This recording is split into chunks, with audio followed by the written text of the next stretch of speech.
upon a time, there was a beautiful girl named Odette. She was sweet and kind, but what she wanted most of all was to be brave. One day, Odette saw something truly amazing, a unicorn. It was being chased by a group of villagers.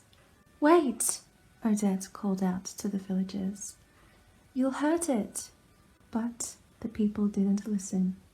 They wanted to capture the magical creature. Luckily, the unicorn escaped. Odette followed it deep into the forest. She watched as the unicorn tapped its glowing horn on a rock near a waterfall. Magically, a secret passageway opened, revealing a magnificent lake where fairies and other creatures lived, and they were all talking, including the unicorn. "Help!" Lila the unicorn cried out. The villager's rope was still tied around her neck. "Hold still," Odette said. She spotted a crystal in a nearby tree trunk and used its sharp edge to quickly cut Lila's rope. Suddenly, a beautiful woman appeared. "We have been waiting for you," she said. "I am the fairy queen of the enchanted forest, and you are the one who has freed the magic crystal. You will save our home from the evil Rothbard. He wants to rule the enchanted forest and has used his magic to turn people into forest animals." "You must have me confused with somebody else," Odette said, handing the magic crystal to the fairy queen. "I'm not brave." "Hey, you're braver than you think," Lila the unicorn said. "I wish I could help," Odette said, "but I must get back to my family." Suddenly, an enormous shadow loomed in front of Odette. It was Rothbard. He had seen Odette free the magic crystal and knew she would be a threat to him. Rothbard aimed his magic ring at Odette and turned her into a swan. The fairy queen quickly placed a crown with a crystal on Odette's head. "As long as you wear the crystal, Rothbard cannot harm you," she said. Rothbard fired his ring at Odette again, but the crystal glowed brighter and repelled his magic. Realizing he could do no more evil, Rothbard left. "What am I going to do?" Odette asked, looking down at her feathery wings and webbed feet. "Can you turn me back into a human?" she asked the fairy queen. But Rothbard had weakened the fairy queen's powers. The fairy queen changed Odette back into a human, but only from sunset to dawn. During the day, Odette would remain a swan. "I have to find a way to break this spell," Odette said. "The secret is in the Book of Forest Lore," said the fairy queen. "It is kept safe by a troll named Erasmus."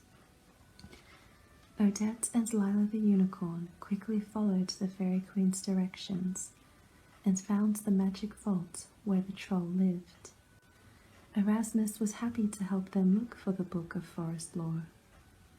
They searched and searched, but couldn't find the book anywhere. Meanwhile, Rothbard was determined to steal Odette's magic crystal. "Odette is a creature of the enchanted forest," his daughter Odile reminded him. "The magic crystal can't protect her from a human." So Rothbard used his evil powers to lure a human to the forest. He turned himself into a bird and led the hunter, Prince Daniel, all the way to Swan Lake. There the prince saw the swan. He was about to shoot her, but he was spellbound by her beauty. Just then the sun began to set, and the swan was transformed back into Odette. Prince Daniel introduced himself, and Odette told him all that had happened. Enraged that his plan had backfired, Rothbard raised his ring to blast the prince. Stop! Odette yelled. You can save him, Rothbard said. Give me your crown and I will spare him.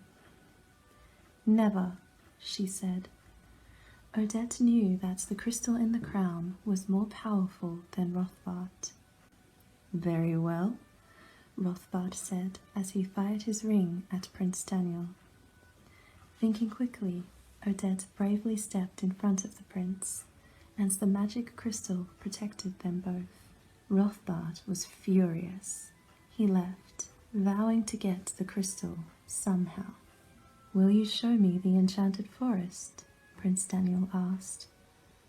Odette gladly agreed, and they strolled hand in hand. The fairies sprinkled their fairy dust on Odette, and her dress turned into a beautiful pink gown. Then they laid out a sumptuous picnic for the couple near Swan Lake. The fairies were so happy that they all began to dance. Odette and the prince joined in the fun. As the prince danced with Odette, he asked her to go with him to his castle. He wanted to protect her, but Odette would not go.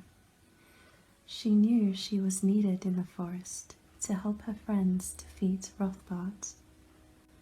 Prince Daniel agreed to leave without her only after Odette promised to attend the royal ball at the castle the next night. Later that night, Erasmus ran to Odette and the Fairy Queen. He had found the book of forest lore. Inside, they discovered the spell of the magic crystal. The one who frees the magic crystal will share a love so true, so pure, that it will overcome all. If, however, the true love pledges love to another, the magic crystal will lose its power forever. Lila and the Fairy Queen told Odette that she must go to the ball and see the prince. After the prince declared his love for her, the spell would be broken. The Fairy Queen used her powers to change Odette's clothes into a beautiful swan gown, and her crown into a sparkling tiara. And the fairies gave her a glittering necklace. Everyone danced around with joy. They couldn't wait for Odette to go to the ball the next day. Suddenly, Rothbard swooped down from the sky. He kidnapped Erasmus and took him and the book of forest lore back to his dark palace. My, Rothbard said as he read the book. I see the magic crystal isn't invincible after all. Rothbard planned to cast a spell on the prince so that he would think Odile was Odette.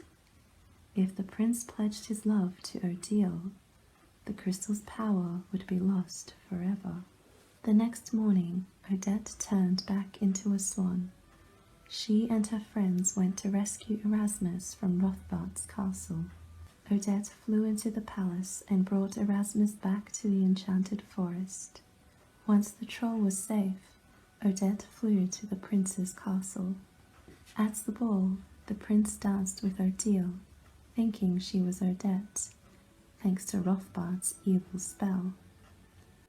Odette flew near the castle to warn the prince about Rothbard's plan, but Rothbard saw her and quickly shut all the windows. She was locked out of the castle. As the prince danced with Odile, he asked her to marry him, still thinking she was Odette. When Rothbard heard this, he asked Prince Daniel, "Do you love her?" "Yes, I love her with all my heart," said the prince. As soon as Prince Daniel uttered those words, the glow of the magic crystal started to fade, and the prince saw who Odile really was. Outside, Odette suddenly changed back into her human form and fell to the ground unconscious. Rothbard dashed over and took the crystal from Odette's tiara. The magic crystal was finally his. He put his prize on a chain and wore it around his neck. The Fairy Queen and her fairies hurried to bring the injured Odette back to the safety of the enchanted forest. Rothbard chased them, but the prince followed, and he and Rothbard engaged in a fierce battle. "You don't know when to give up, do you?" Rothbard asked as he raised his magic ring. At that moment, Odette woke up and rushed to protect the prince. They tried to shield each other from Rothbard's evil magic. Rothbard just laughed and zapped them with the bolt from his magic ring. Odette and Prince Daniel fell to the ground, holding hands. But Odette and the prince's love for each other was so strong and true that the magic crystal began to glow brighter than ever. Sparks of lightning shot out of the glowing crystal and surrounded Rothbard. Soon there was nothing left but the magic crystal. Rothbard was gone forever. "Are you all right?" Odette asked the prince after the spell was broken. "Yes," said Prince Daniel. "Rothbard tricked me. It's you I love, if you'll have me." "Oh, yes," Odette said as she threw her arms around the prince. Soon there was a huge celebration in honor of Odette and Prince Daniel. "And you said you weren't brave," said Lila the unicorn. Odette smiled. "A wise unicorn once told me that I was braver than I thought. Turns out she was right."